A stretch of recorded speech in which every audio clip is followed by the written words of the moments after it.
एक गांव में एक बड़ा और घमंडी बैल रहता था। इस बैल का नाम गोपाल था।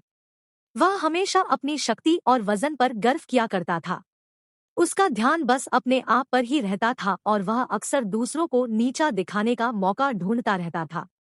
एक दिन गोपाल ने एक छोटे से गांव के गाय को देखा। वह गाय काफी कमजोर थी और उसका पेट भूखा हुआ था।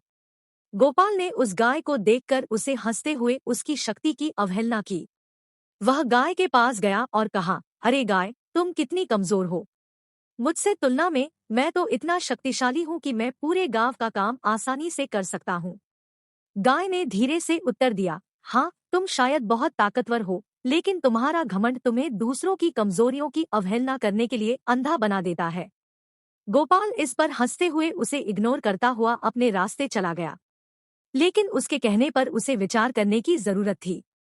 अगले कुछ दिनों में गोपाल ने गाय की बातों पर ध्यान दिया।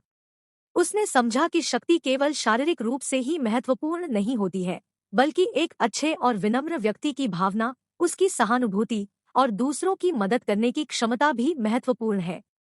गोपाल ने अपने अहंकार को दबाकर गाय की सहायता की और उसे सहायता प्रदान करने में खुशी महसूस की। उसने गाय के साथ मिलकर काम किया और गाय की मदद किया। इस अनुभव से गोपाल ने यह सीखा कि अपनी शक्ति को हमेशा सही तरीके से उपयोग करना चाहिए और हमेशा हमें दूसरों की मदद करने और उनकी समस्याओं को समझने की कोशिश करनी चाहिए। यही सही तरीका है एक सच्चे और समृद्ध जीवन के लिए।